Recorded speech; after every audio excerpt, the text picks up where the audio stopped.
Turn over to Psalm 52, if you will, this morning as we continue this series that we're doing during the summer. Some various Psalms. Psalm 52, you could call today's sermon, Praying My Anger. Praying My Anger. And we'll expound upon the psalm in just a little while, but we'll give a background out of the Old Testament from where it comes, from 1 Samuel chapters 21 and 22. But in Psalm 52, we read in the introduction, it's a psalm of David, as you can see. It's for the choir director, a maskil of David, when Doeg, the Edomite, came and told Saul and said to him, David has come to the house of Ahimelech. And here we go. Why do you boast in evil, O mighty man? The loving kindness of God endures all day long. Your tongue devises destruction like a sharp razor, O worker of deceit. You love evil more than good, falsehood more than speaking what is right. You love all words that devour, O deceitful tongue. But God will break you down forever. He will snatch you up and tear you away from your tent and uproot you from the land of the living. The righteous will see and fear and will laugh at him, saying, Behold, the man who would not make God his refuge, but trusted in the abundance of his riches and was strong in his evil desire. But as for me, I am like a green olive tree in the house of God. I trust in the loving kindness of God forever and ever. I will give you thanks forever because you have done it. And I will wait on your name, for it is good in the presence of your godly ones. Which of us here doesn't hate a cockroach? Don't you? I hate them. Hate cockroaches. A cockroach can pick up disease-causing bacteria and put it on food. Its feces can trigger allergic reactions. Steve Tran of Westminster, California, got angry at a cockroach infestation within his house. The Arizona Republic reported that when Mr. Tran closed the door on 25 bug bombs in his house, he thought it was bye-bye to the cockroaches. But when the spray from those bug bombs reached the pilot light on the stove, it ignited, blasting his screen door across the street, broke all the windows, and set his furniture ablaze. As Tran said, he said, quote, I really wanted to kill all of them.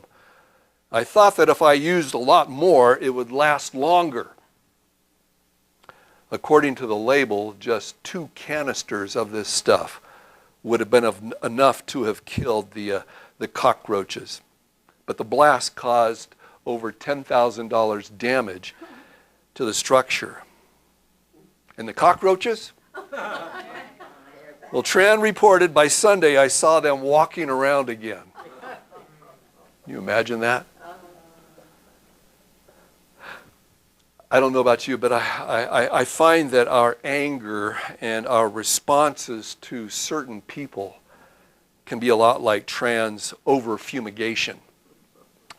That we can violate divine instructions, and we can have explosive consequences as far as how that we deal with our anger.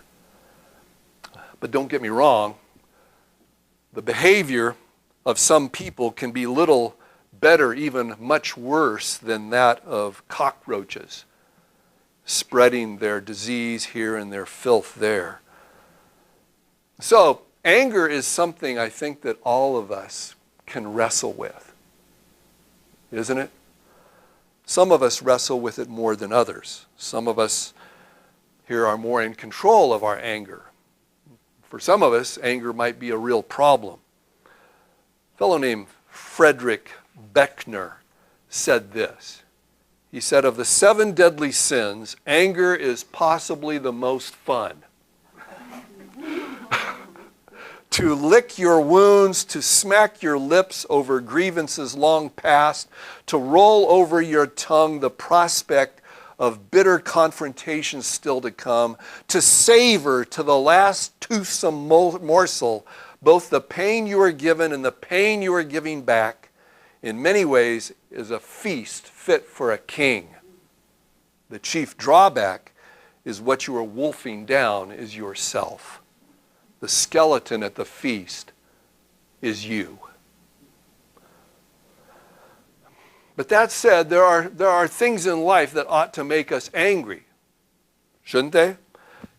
In fact, to not become angry at certain things could be sin. I mean, the Apostle Paul tells us in Ephesians chapter 4, verse 26, he says, be angry, and yet do not sin. So make sure you understand that. Not all anger is wrong. As one person put it, a person that doesn't know how to be angry doesn't know how to be good. A person that doesn't know how to be shaken to his or her heart's core with indignation over evil things is either a fungus or a wicked person. So not all anger is wrong, is it?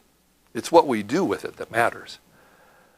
Our great difficulty regarding anger really is being angry for the right reasons and expressing that anger in the right godly ways. I mean, too often we get angry over things that ought not to make us angry, and we don't get angry at things that should make us angry. And too often we don't express or handle our anger in ways that honors God in accordance with His Word. You remember what James said in his epistle, chapter 1, verse 20. He said, for the anger of man does not achieve the righteousness of God. And of course, he included women in that as well. So we're in need of a great deal of help in these areas. Where shall we find it? Well, we're going to come to Psalm 52 here in just a moment, but as the background to Psalm 52, turn over back to 1 Samuel chapters 21 and 22, because we find there the background to what David wrote in Psalm 52. It's one of the, in some ways, one of the most heartbreaking stories, one of the greatest atrocities in the Old Testament. And when I think of the events of these 2 chapters and the background to Psalm 52, I can't help hearing in my mind that theme song, remember, from The Good, the Bad, and the Ugly? Remember that spaghetti western with Clint Eastwood in him? And you remember, you know the tune. And I think of that tune because in this situation, in these 2 chapters, we have the good, who is David, of course, who the Lord had already anointed to replace King Saul, evil King Saul, who is the bad. And as we're told, David, of course, was a man after God's own heart, but demented King Saul wanted David dead. And so by being warned by Saul's son, Jonathan, at the end of chapter 20, that his dad wanted David dead, David fled from that situation and he ran to a village called the village of Nob, which was a priestly village, if you remember your Old Testament history. And there at Nob, the tabernacle of God had come to be restood because Shiloh had been destroyed, and then they had brought the tabernacle there, and of course there was the candelabra and the showbread which was laid out there within the tabernacle. And so David fled to Nob, and we're told, you can see at verse 1 of chapter 21, that Ahimelech, the chief priest, saw David come there. David came there alone, other than his men who were with him. And Ahimelech came trembling to David, as you can see there. Apparently, he figured that something was up. He didn't know what it was exactly. Maybe he had heard of David and Saul's fallout, and he wondered about that. And when he asked David what he was doing there, David lied. He told Ahimelech that he was on a secret mission from Saul. And he asked Ahimelech if he had any provisions, if he had any food. And the only thing that Ahimelech could give him was the showbread, which was to have only been for the priests. You remember that. Yeah, and you remember this is the situation that Jesus picked up and when he argued with the religious leaders of his day as far as his men going through the field and harvesting grains of wheat. But Ahimelech gave him some of the showbread, and David asked him if he had any weapons there, and the only weapon that he had, which was being stored in the tabernacle, was the sword of Goliath. Apparently it was a national treasure as it was being held there. And of course, you know the story of how David had cut off the head of Goliath, come to have that sword.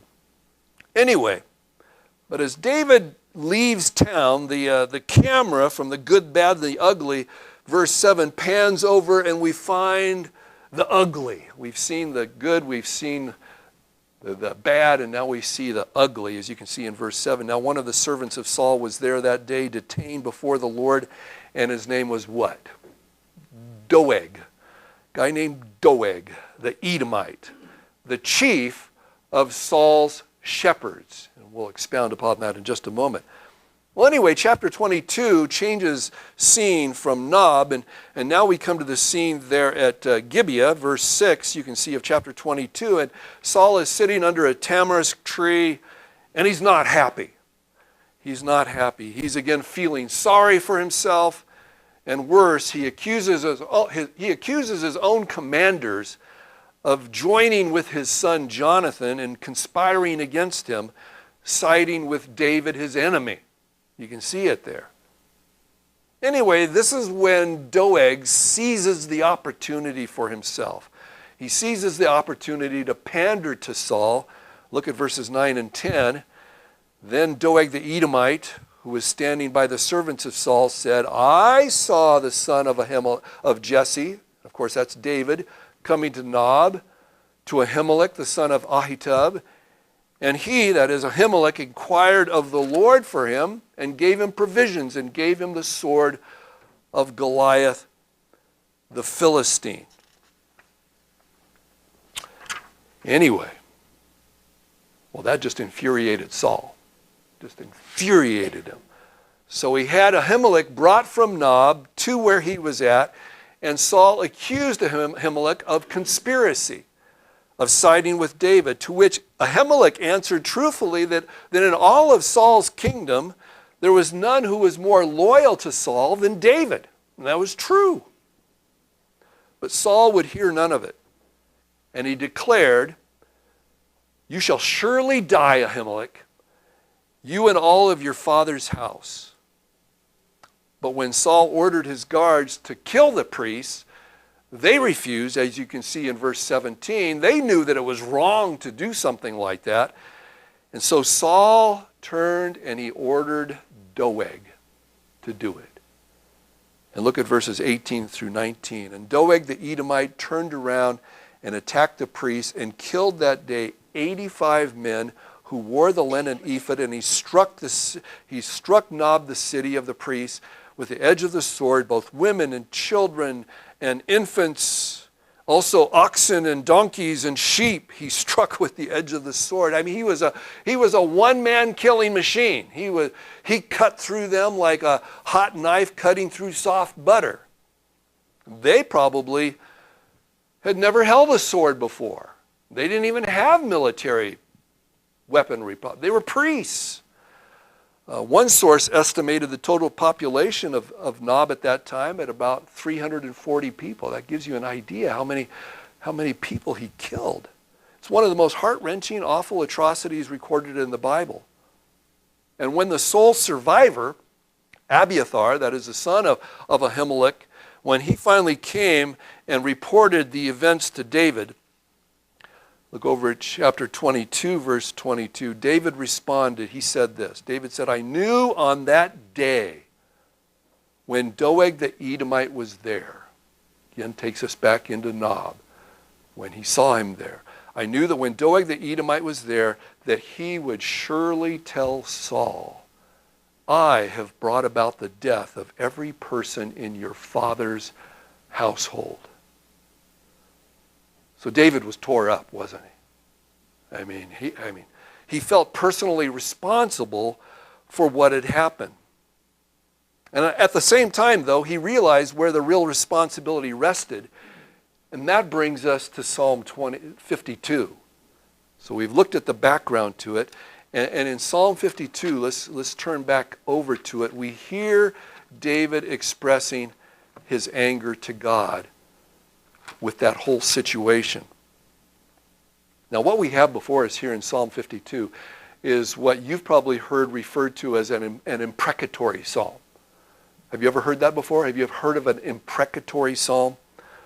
Well, the word imprecatory comes from the word imprecate, and it has the idea of calling for judgment upon a person or cursing a person. That's what it means to imprecate. And in the book of Psalms, we find some 20 psalms that are psalms of imprecation. And sometimes some of those psalms, some of these psalms can shock us. They can surprise us. Because sometimes you will have an imprecation, a curse, which will come up within a psalm when you least expect it.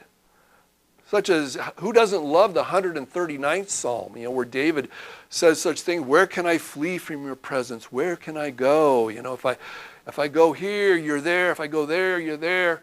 And it's a wonderful psalm where David expresses a number of God's attributes in relation to God's love toward him. And then, but when you get to the end of the psalm, all of a sudden it seems like out of nowhere, David says, oh, that you would slay the wicked, O God. Do I not hate those who hate you, O Lord? Do I not loathe those who rise up against you? I hate them with the utmost hatred. They have become my enemies. And that kind of thing catches us by surprise. But what's truly shocking is sometimes finding within a psalm, something like in Psalm 137, verses 8 and 9, where the psalmist says, O daughter of Babylon, you devastated one, how blessed will be the one who repays you with the recompense with which you have repaid us. How blessed will be the one who seizes and dashes your little ones against the rock. I mean, you think about it, you wouldn't wish such things upon your worst enemy, would you? Maybe some of you are here that would. The big problem that we have with such statements is, we see in the Psalms, is that they seem to violate the very things that the New Testament says that we are to do and what we're not to do, don't they? Jesus tells us to love our enemies, to pray for those who persecute us. Paul commands us in Romans chapter 12, verse 14, bless those who persecute you, bless and do not curse. Okay? Some respected Christians even reject the imprecatory psalms altogether. C.S. Lewis, in his book Reflections upon the Psalms, C.S. Lewis says this, quote, he referred to them as terrible, or dare we say contemptible psalms. That's what he said. And he went on to say this, it is monstrously simple-minded to read the cursings in the Psalms with no feeling except one of horror at the uncharity of the poets. They are indeed devilish. End quote. Lewis said that. So, shall we agree with Lewis? Do such psalms have nothing to teach us as far as praying our anger to God? Well, I think they do. Let me just emphasize several things. First of all, it's important to realize, I think, that it wasn't a contradiction for Jesus and Paul to both instruct us to bless others and not curse, while they themselves, Jesus and Paul, recognized evil people for being evil people. They did, didn't they? Remember, Jesus referred to the religious leaders of his day as as serpents and brood of vipers. Matthew chapter 23, verse 33. You remember in Galatians chapter 5, verse 12, where Paul expressed his desire that the Judaizers would even emasculate themselves. Paul did that. Another thing is the imprecations within the Psalms express a holy moral outrage. It's not as though the psalmist is angry because someone has snubbed him or slighted him. That's not the case. As with the situation of Doeg slaughtering all of those innocent people, there was cause for righteous, holy indignation in these psalms. And of course, you remember that I think Jesus became angry, of course, when he drove the money changers out of the temple. I mean, he didn't do that in a dispassionate way, just a kind of completely emotionless way. No, I think he was full of fury when he did that. But more than anything, the imprecatory psalms are prayers to God. Okay? They are prayers to God. They are not expressions of the psalmist's intent to take matters into his own hands. They are pleas for God to deal with serious wrongs, for the Lord to defend his righteousness and to defend those who trust him. So, such psalms really are an example of the psalmist doing what Paul would command within Romans chapter 12, verse 19, when Paul said, "Never take your own revenge, beloved, but leave room for the wrath of God, for it is written, vengeance is mine, says the Lord."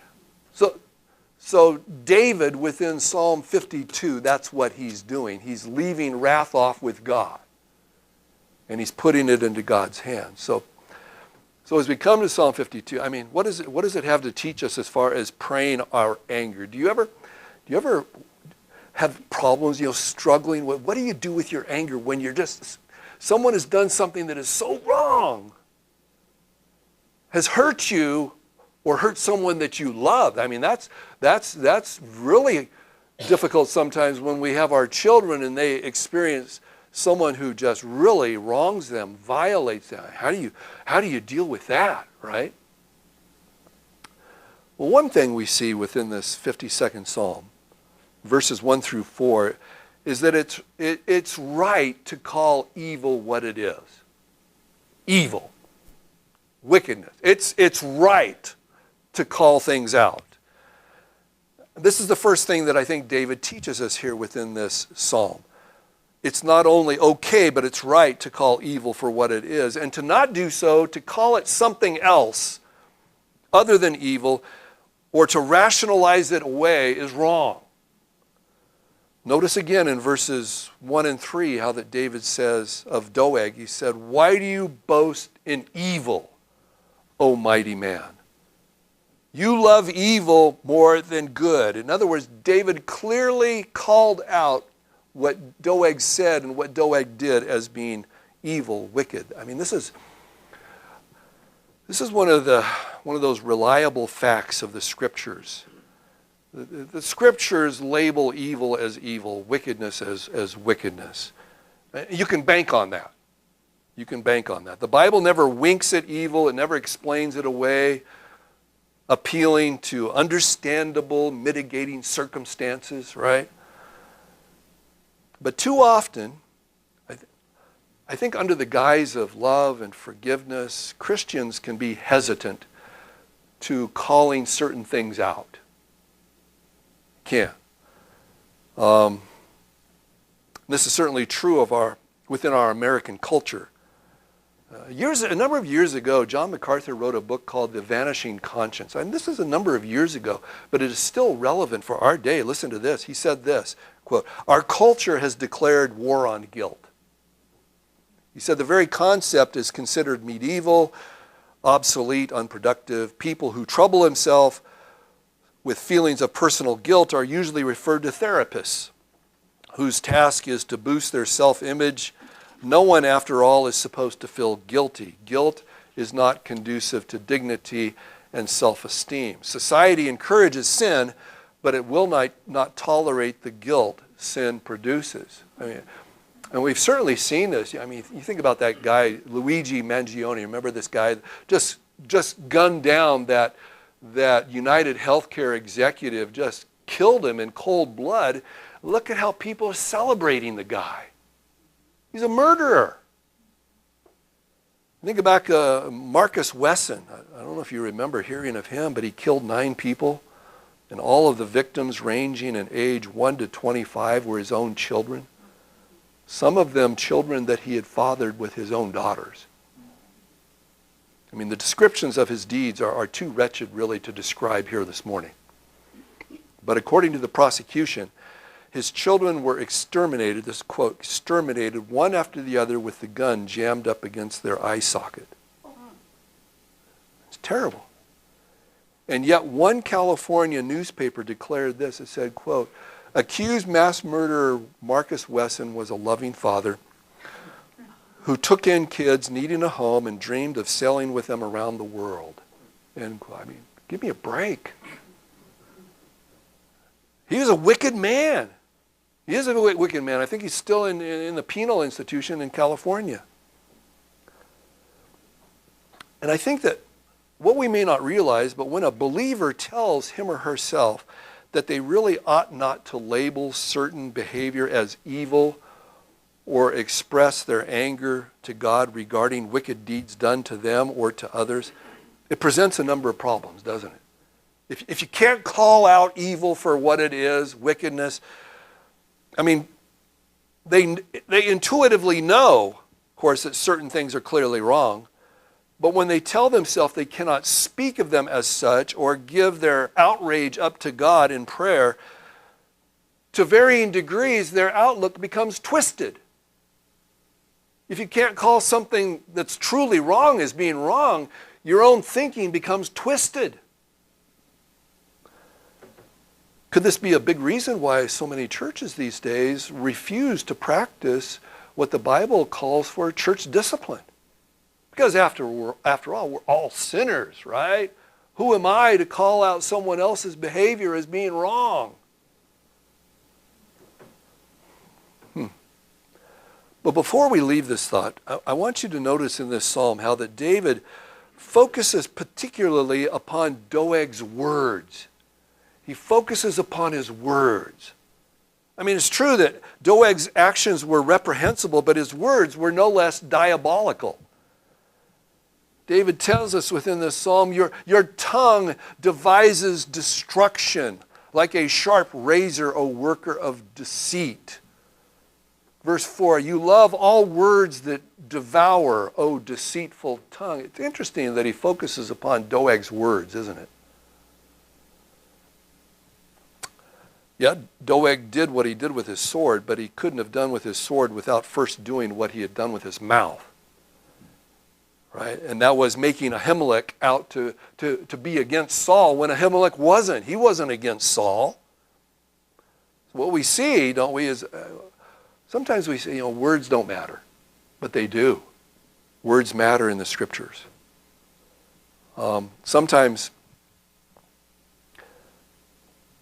words are just as important as actions, even more so.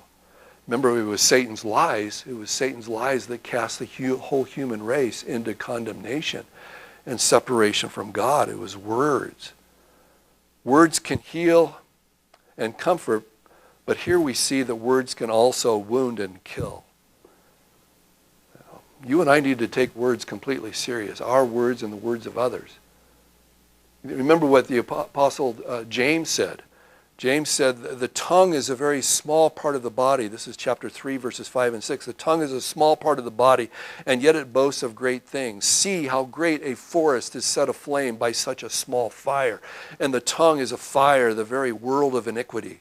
The tongue is set among our members as that which defiles the entire body and sets on fire the course of our life and is set on fire by hell. Friends, just as an application just at this point, we need to monitor whatever words come out of our mouth. Words count. And we should call evil for what it is. And so David, first of all, shows us in this psalm that he shows us how that we can be honest before God as far as calling out evil, wickedness, expressing our anger to God. And the second thing that he shows us, you can see in verses 5 through 7, he shows us that regarding giving our anger to God, that in prayer to God, we can be supremely confident that we can be confident of God's justice. We can be confident of God's justice. Isn't it true that one of the struggles that we have regarding life is that we either witness something or we experience it ourselves and we wonder, is this ever going to get addressed? Is this wrong going to be addressed by God, dealt with? Well, it will be dealt with. It will either have been dealt with under the cross of Christ in Jesus paying the penalty for that, or it will be dealt with in the eternal wrath of God in hell. It'll be dealt with one way or the other, right? It will be dealt with. No sin or wrong will go unpunished. But at this point, I think it's important to say that a true believer's first hope should no doubt be that another person's sin, their wrong, would be dealt with under the cross of Christ, that such a person would come to repentance, that they would see the wrongness of what they had done and turn away from it and entrust themselves to Christ. That should be our first desire, yes. David shows us here in verse 7 that Doeg refused to do that.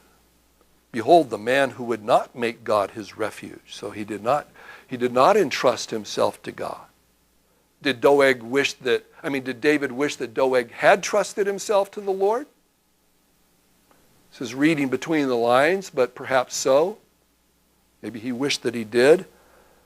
But Doeg, of course, was a man who only trusted himself and his own plots and his schemes. Doeg's an interesting character study here in the Old Testament. As we see, he was an Edomite. That meant that he was a foreigner. He was someone apparently who had become transplanted within Israelite community, right? And how he came to do that, we don't know. He could have been a prisoner of war who made his way into that society. We see in Scripture that we already read from 1 Samuel that he was the chief of Saul's shepherds. And that conveys the idea he was a man of initiative and drive and ambition and skill, becoming the chief of Saul's shepherds. We're also told that he was there at Nob, detained before the Lord. What did that mean? What did it mean that he was there in this priestly village, detained by the Lord? Well, Kyle and Delitzsch, the German scholars, speculate that he may have been there to go through a proselyte ceremony. And as such, if that was the case, he was actually expressing his conversion to the Jewish faith. So maybe that's what he was doing. His name, Doeg, probably literally meant anxious. That's what his name meant. And so you put all of these things together. He was an anxious man. He was looking out for number one. He was insecure. He had a lot of skill and he had a lot of drive, but it was a drive just to look out for number one, himself, to advance himself. And this is the man who literally slaughtered hundreds of other people to advance himself. Now, because Doeg rejected the Lord as his refuge, David was confident of the Lord's judgment that would come upon him. Now look at verse 5 once again. And David tells us a number of things there that should just cause the hair on the back of your neck to go up. He says there, but God will break you down forever. The verb for breakdown literally was used of pulling down a structure, a building, a house. God is going to tear you apart. Next, David tells him, he will snatch you up. In Isaiah chapter 30, verse 14, that same verb is used of snatching up burning hot coals. I couldn't help picturing like an eagle swooping out of the sky and snatching up a mouse. David says, God is going to snatch you up. You get the picture? Whew. He says, he will tear you away from your tent, the house that Doeg had so plotted and schemed to build it for himself, he would be torn away from. And lastly, David says, he will uproot you from the land of the living. And again, the verbs that is used there was used of twisting and uprooting such things as a tree or even a weed. You can't help picturing, I don't know how many of you are weeders. I'm a weeder, but coming and just ripping up a weed by its roots and all. And that's kind of the picture that David gives us here, that God is going to do that. He was going to do that to Doeg. I mean, taken together, it's a sobering scene.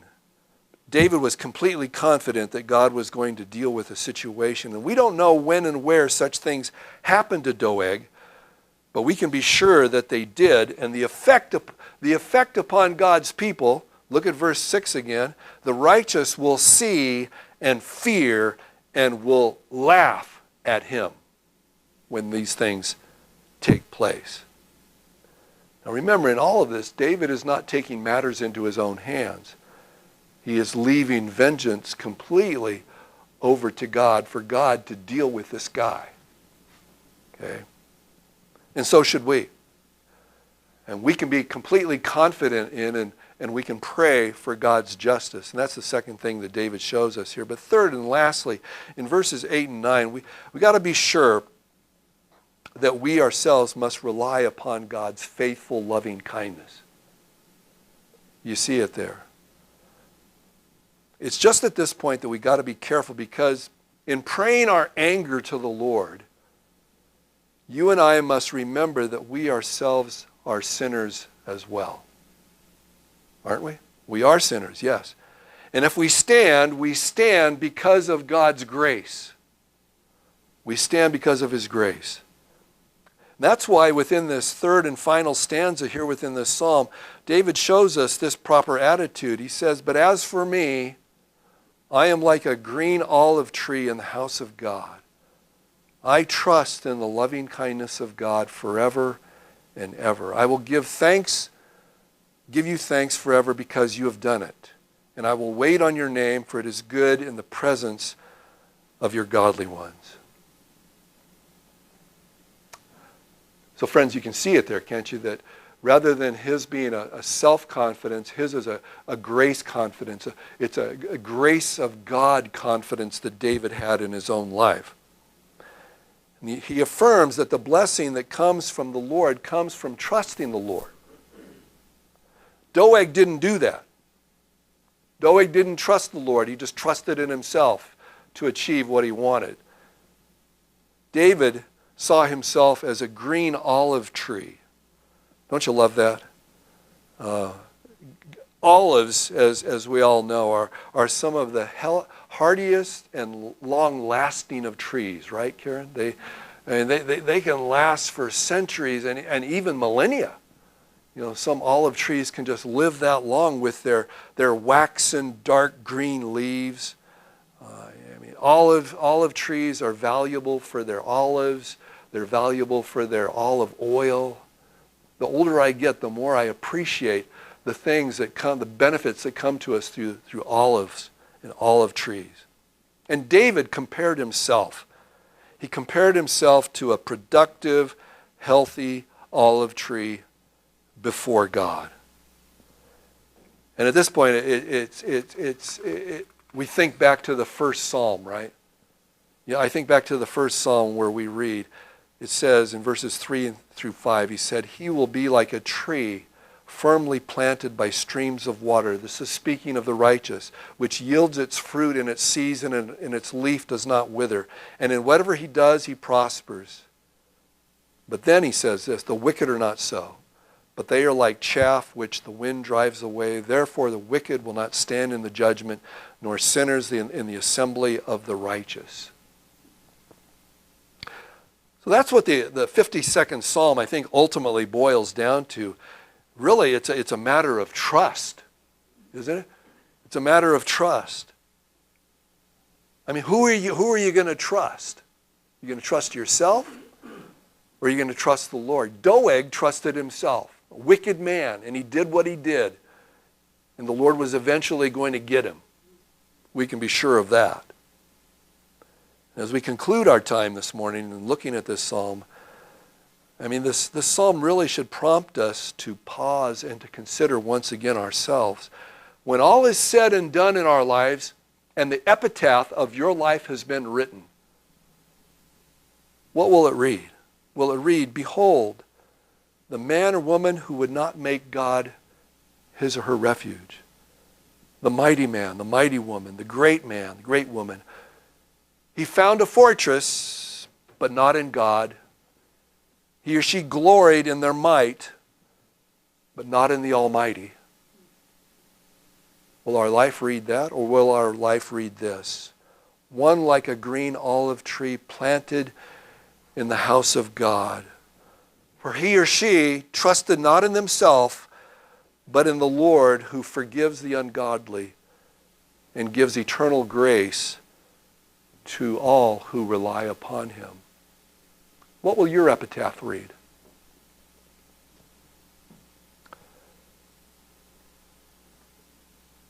How do you pray your anger? You ever get angry? David has shown us much within that psalm, hasn't he? Let's go ahead and stand and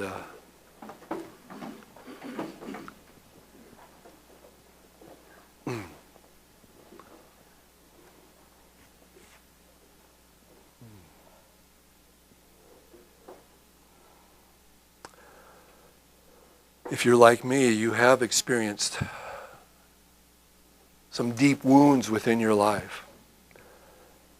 There are people's faces that come to your mind when you think of those who have hurt you or who have hurt loved ones of you.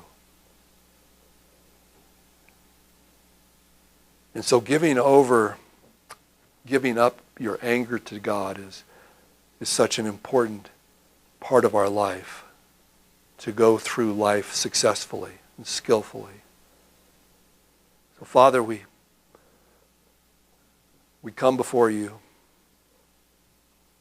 as the one who heals your children of their wounds, who bears us along. Thank you for your grace.